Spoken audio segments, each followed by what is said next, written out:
Okay, guys, it's just Sunday, and that's it. It's Sunday, so actually, no video for this. Actually, no name for this video. It's just that we're just call it Sunday. And if you guys have any questions or anything, you can ask me. I'll answer them.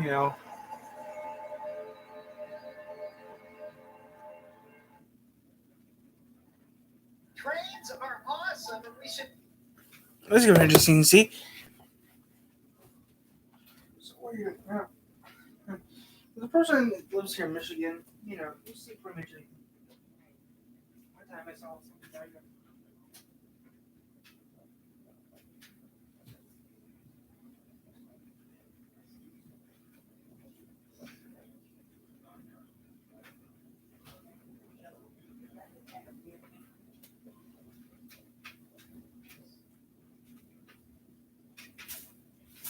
Okay, now this is something that happened, guys. A while back, I was living in Michigan. Okay, a while back I was in Indiana visiting relatives, and then there's this guy. Okay, had this yellow Jeep truck. Okay, looks like the one from back of it had a mural twister on the back of it. That's pretty cool. And the thing is, though, that was pretty neat. The thing is, though, a few weeks later, I was in Magic City, Michigan, where I used to live. We have a blinking light for a stop. We have a 4-way stop in town. This guy had a yellow Jeep truck with a Dorothy in the back of it, and it was pretty cool. Now, the original Dorothy does exist, guys. There actually was original Dorothy, but it wasn't called Dorothy. It was called Toto, and it was made in the 70s, and it was based off an oil drum.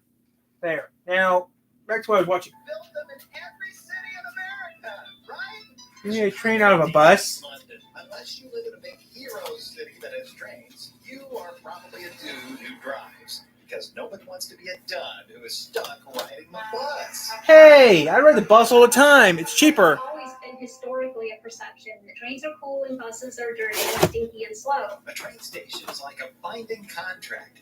A smooth, speedy, spotless train will arrive. A bus stop is a flimsy roadside attraction. When you're taking a bus, it's someplace on the side of the road and you're not quite sure, is somebody really going to come take care of me here? Imagine a world where Memphis had a subway, Albuquerque had an L train, and Columbus, Georgia, Lubbock, Texas, and Wichita, Kansas all had light rail. And there's one reason why they don't. Trains are stupid expensive. That's true. Rail transit lines cost over $100 million per mile. Why does Chicago have one then? It can cost close to $1 billion a mile or more. The biggest mistake we make is that we knowingly underestimate the cost of these projects up front. Versus a city bus who gets to use the public roads for free. And that's why we suburbanites are stuck with them. Don't we deserve real transit? Something huge like this project I watched my city build while I was in grad school. Okay, so there's the old traffic pole. All the way over there's the new one. That's a big change to like it that much. Which pre-pandemic had 10,000 boardings per day, which is kind of crazy because it's all on a bus. Bus? We had a bus that ran this route. It had about 1,800 to 2,000 boardings per day. In April, we were at about 9,800 average weekday boardings. I'm talking with Mary Templebar Schaefer. 2019 last year. Agency recently opened a long-awaited transit line. Utah County, Utah wanted to connect its 2 commuter rail stations with 2 universities. So the Utah Valley Express is a wonderful service. We have 18 different platforms, built structure, just like light rail. So you know the bus is going to come there. So during our peak hours in the morning and the afternoon, it's every 6 minutes. During the day, it's every 10 minutes. If you ride Utah Valley Express, you're probably not going to ever look at a schedule. You're going to just hop on the next bus. This train-like frequency lets operators break the old bus driver creed. Try not to be late, but never, ever pull away from a bus stop early. You have to change your thinking as a bus operator, mostly to think about pacing. It's like a train rather than stopping and waiting for your hold point. The goal is to make the Utah Valley Express light rail on tires. I've ridden with students from Utah Valley University. They're right in the middle of the day. I'm like, what are you doing? They're like, well, I'm going to go home for lunch. Because the bus comes so often that I can go home, have lunch, hop back on, get back to the university. As good as it is still a bus. It's not bumpier than a light rail train because you're going over asphalt.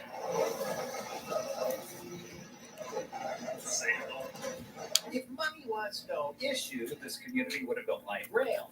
But Utah County, Utah is kind of small. and the people there are very, very, very frugal. This was a $200 million project, so that's nothing small.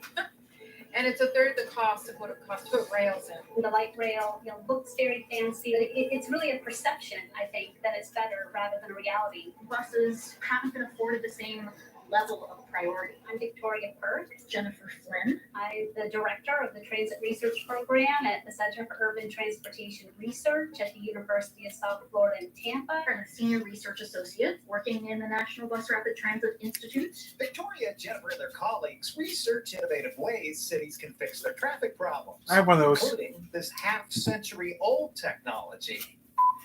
After the war, the United Kingdom was busy. They were rebuilding, and they authorized construction of new towns to move 500,000 people out of the slums into quality living spaces. Now, one of these was Runcorn, a new town near Liverpool. It offered shopping and green space, industrial areas, all for 30,000 new people. More people than the little British roadways could handle, but too few to support a new subway or even a tram railroad. So the town's planners cheated. Oh, they built a 13-mile-long tram, but it used asphalt instead of rails and buses instead of trains. And then they left pretty much everything else the same. So all these fake trains rolled down fake train tracks, roads just for buses. So traffic could never slow a bus down. And that let Runcorn keep train quality clockwork with buses arriving every 7 minutes on the dot. And the results certainly were not fake. Nearly 1/3 of trips in Runcorn were on the busway. And it was a huge bargain considering the entire system only cost £3 million. In today's money, that'd be about $5 million per mile. Of course, the Runcorn system has an advantage. The town's planners bragged to an industry magazine in 1971 about the city's unique design.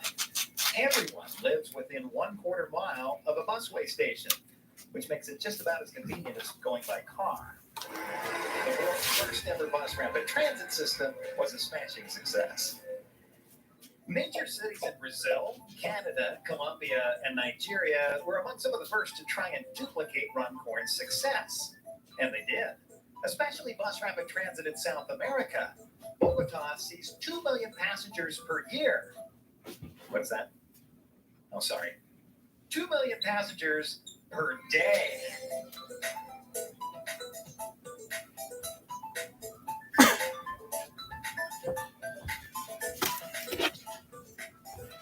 One of our first opportunities for BRT popped up in LA during the 1990s, with all the animated drama you'd expect from the entertainment capital of the world. Welcome to the Orange Line. I'm coming. Wait for me. Jose!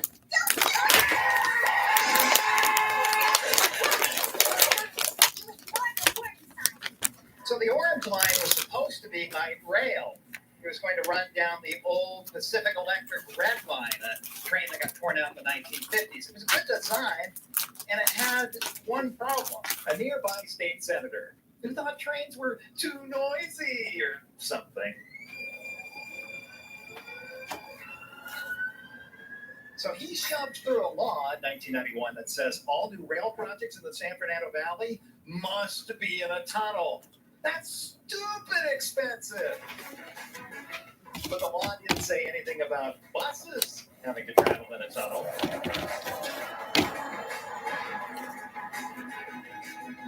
LA Metro hoped that maybe, perhaps, in the distant year of 2020, they might see 20,000 boardings each day.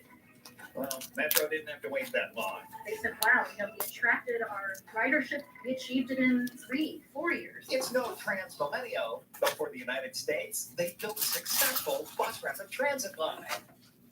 Yep, and if you live in Michigan, you know what I'm talking. I mean, The definition of BRT is fuzzy. It's not like light rail, where most people know what we're talking about. That's partly due to the huge shopping list that light rail requires. You have to put in a platform. You have to install signals and crossing gates. And you have to construct new railroad track for every inch of the project. But with bus rapid transit, the only thing you have to have is a bus.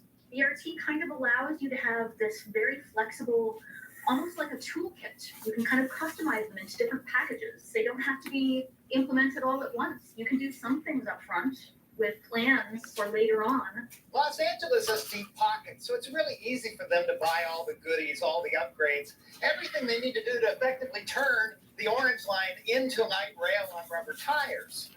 But out of the 50 bus rapid transit systems in America, only 10 have their own dedicated busway. So what about those other 40 systems? BRT Customization Package 1, keeping buses out of traffic jams. Okay, so you might not be able to afford a busway. The midway might be, like a median bus lane, repurposing some of the roadway for transit only. Painting that lane, so it really did make it stand out. That may be an easy sale when you have lots of space and you can tell the public, we're adding a brand new extra lane just for buses. It becomes a bit more controversial when you have to say, sorry, we're repurposing one of your existing car lanes just for buses. Bus-only lanes now in effect. Can we go and check them out? You might find the only feasible option is to send buses back into the traffic. You just got to make sure they don't get caught in jams. They do use Q jumps, which kind of like a little get out of the lane, and it allows the bus to veer off to the side and then pass everyone. Two researchers at Florida International University found Q jumps give a bus a speed boost between 3 and 17%. This is great for smaller cities like Madison, Wisconsin, who are implementing BRT over time. Hoping to get the entire bus rapid transit system up and running by 2024. This was just step 1. Package 2, getting people on buses fast. Bus rapid transit is a platform. It sits higher. The bus's floor sits lower, which means no stairs to climb. Just enter at level. And that's great if somebody's in a wheelchair. They can just roll straight on. Less time for passengers to board and more time for the bus to be in motion. When kinda it's neat. too expensive to build a full train station-like platform, planners could dial it back a notch and build a quality bus stop. But make sure you keep the kiosks. That way passengers can buy their ticket before the bus arrives, just like they would a train ticket. And that way they can board using any door, not just the front one, since there's no more making everybody wait as you dump quarters into the fare box. The real magic is in the traffic signal computers, which can detect a bus approaching. Specialized detectors can see a bus coming down the road. To learn about similar loops and camera detectors for cars, check out 9Link above. Pull out the back end of the camera. Travel times, I think, on average improved by 35%, I think, in some of the early studies they did. They determined that most of that was coming from the transit signal priority. This helps offset time the bus stops at stations and makes travel time competitive with driving. Sometimes makes I don't drive at all. better. What's the bus? I tried racing one. Side by side a bus is kind of weird. He gets to stop for the passengers there. Now I think we leave the bus in the dust. The bus is catching up with me again. Well, that's fine. And then makes for a more interesting video. I honestly thought I was going to film a video where I blow the doors off the bus after the first stop. We'll never see it again. Transit signal priority must be like a guitar. Keeping everyone moving is like Van Halen sheet music. Not everyone can play it, but in the hands of a skillful traffic engineer, tapping 2 lanes with only 1 traffic signal, it just plain rocks. So if fiddling with the traffic signals provides most of BRT's time-saving benefit, a lot of cities may ask themselves, why are we bothering to spend the money on all the other stuff? Don't just add a couple of features and call it BRT. When local officials are faced with limited resources, there can be a temptation to use the flexibility of BRT as cost-cutting measure. If the dedicated lane is gone and the queue jumps are gone and there's no signal priority, people have to still climb stairs to board and the bus is blocking traffic. You might only have a fancy-looking bus stop along a very regular bus route. There are many systems that call themselves BRT and maybe really aren't BRT. Oh, They may all have of a couple of Mustang features, Time, all but the not times. enough that's really. Oh, the M Times. I remember them times. Still around. So now it's called Michigan Live. Delivered, and the community ends up feeling duped. Okay, I do not want this to turn into a BRT debate. I feel like we're being, I don't want to say bullied. This is socialism, and it's not going to happen. A dramatic increase in transfers and criminals. A vote for Robert Dyer is a vote to kill BRT. You know, if you want to have some enhanced bus service, BART. then call it something else. BART's good. Don't get enamored because our system is shiny and working. There was a lot of planning that went into this to make this happen. Don't get stuck on a mode. Think about what your goal is and grow yourself into transit. And also you have to think about the goal. Are you really after ridership? Or are you after coverage? Or are you after both? And don't forget about maintenance. You know, maybe the cost of maintaining them and the need to maintain them. You know, you plant all these great things and they grow and then they grow way too much. You know, if damage happens at a station, fix it and take care of it right away. So I suppose it's time to answer the billion-dollar question. Is a bus rapid transit system as good as a light rail system? Yes. I think it comes down to two factors. One, did the transit agency that built it put in the love and care and investment into the bus rapid transit system? I think would have if this had been a light rail system. Second, do you consider this a stinky, smelly bus, or would you actually ride this thing? Now, I can't speak for you, but I've got ridership data here that will tell us a little bit about what it was like. Now, it's all pre-pandemic. It's from February. That UBX system in Utah that we talked about at the top of the video, it has about 12,000 riders per day on an 11-mile system that comes out to about 1,100 people per mile.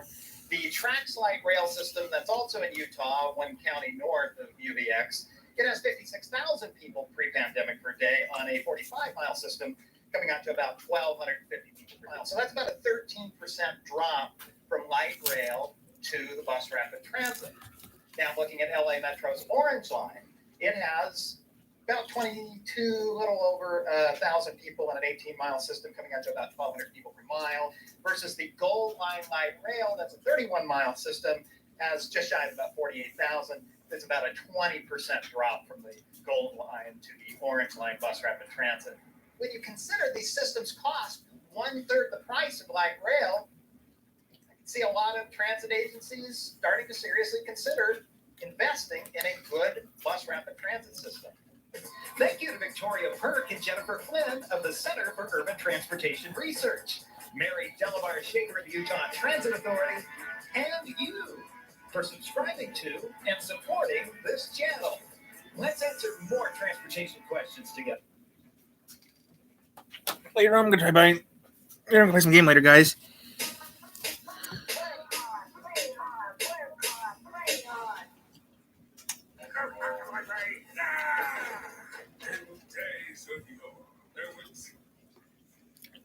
This week I'm killing. What do you mean to crash the Lambo? Do you know how much that's going to cost to finish?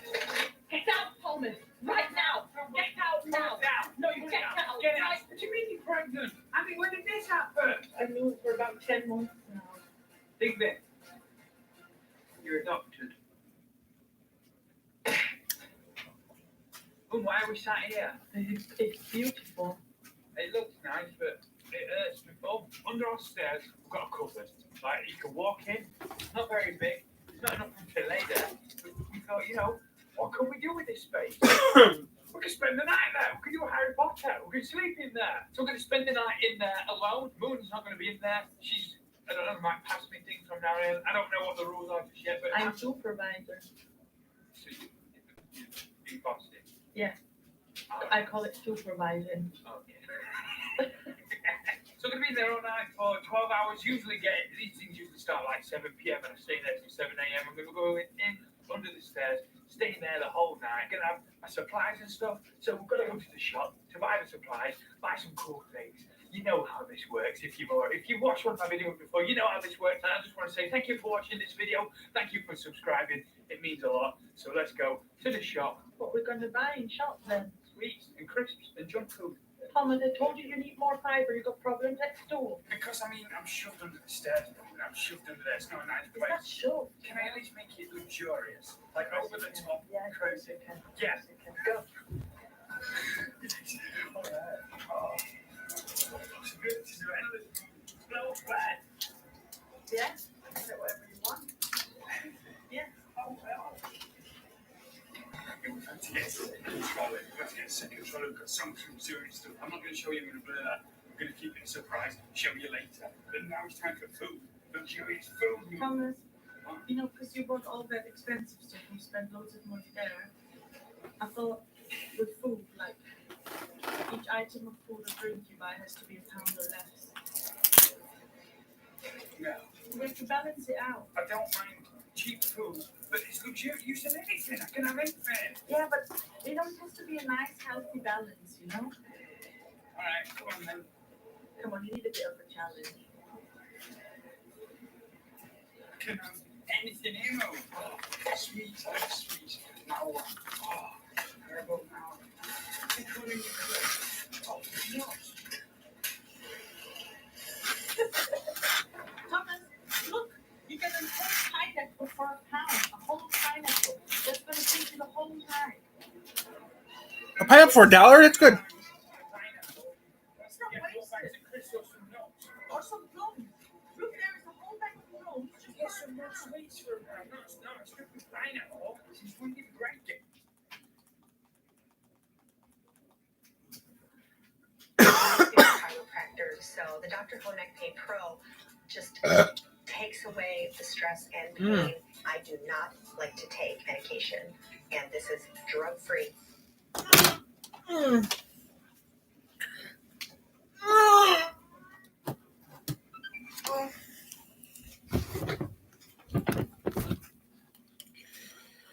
Gotta make some money. I need to make some money to buy myself a tank. I'm gonna buy myself a tank.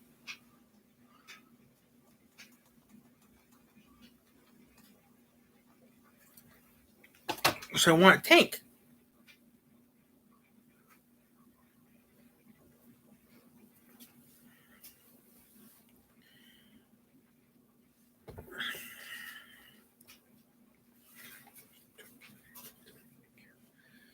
Yeah. It's off, so I can talk to you guys all I want. And they won't know.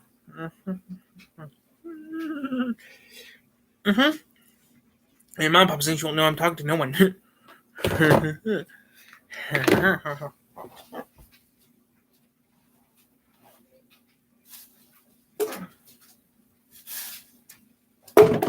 Stop messing with that.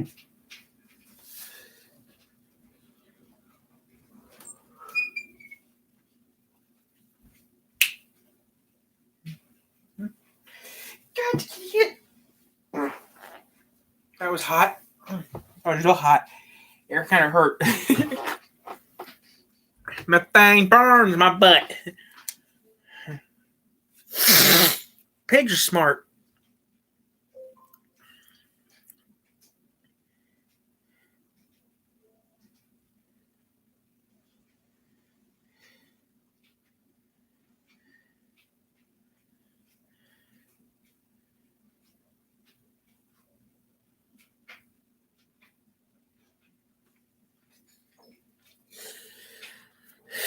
Raisins. No. No.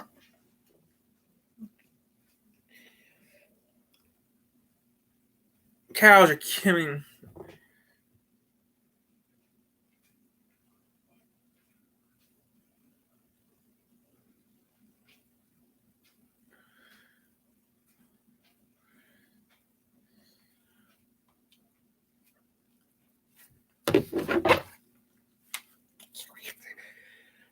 More days from the high star, Chippy. I can't wait. I can't wait to make some money. I need to make enough money to get myself a tank. I need to buy myself a tank. I need to make some money. Make some money.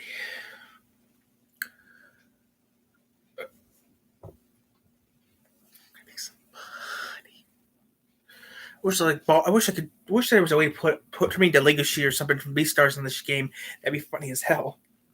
If there was actually like a Beastars mod in this game where you could turn your character to a Beastars or a character from Hazbin Hotel or any other anime show.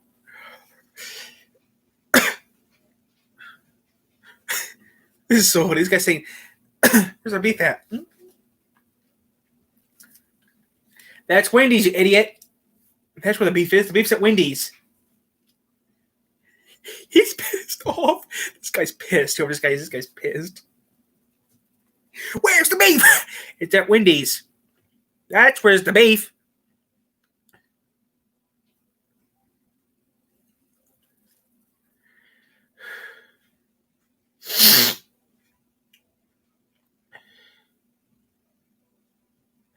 Where's the beef? That's Wendy's. The other day, someone said, no, it's McDonald's. I told them, no, it's Wendy's. It's always been Wendy's. Where's the beef? It's Wendy's, not McDonald's, nowhere else. It's always been Wendy's. But everyone says, no, it's not. Yes, here. Who are you talking to? Oh, yeah, you're talking to a guy that knows history. A little bit, know most of their history. Especially crappy commercials from the 80s. And especially crappy commercials have been around for over 30 years. The old woman says, where's the beef? Is at Wendy's, not McDonald's, at Wendy's. You actually know it's at Wendy's because one time I was watching one of the older commercials the other day. Where's the beef? She drove past the restaurant and had Arch. Where's the beef? And they shut the window at her and said, go away. Close, go away. That's why I'm going with. And then next thing said, where's the beef? Right here's the beef. Oh. Here's the beef. But yeah, things have changed over the years. I can't play. I can't play? Well, can't play. Doesn't really matter. If I play story mode, okay, I'll play story mode for a little bit.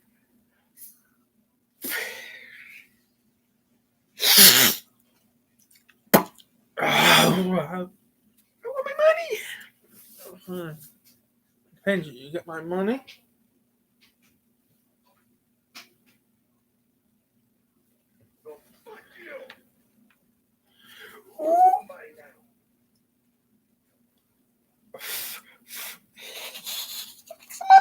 I gotta make some money.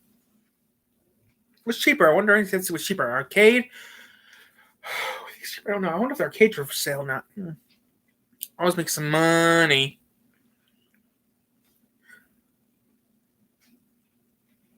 I need to make some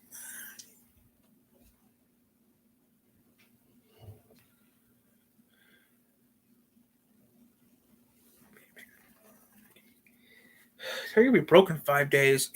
Well, technically, I legally own the car, so I should be legally fine. Sorry, once you lose everything, I won't lose my business, will I? How about I lose the cars? The cars are really like the cars. How about I lose the cars? And no one's watching me, which is usually what I'm used to seeing. Everyone is watching you. No, they're not. For the weekend.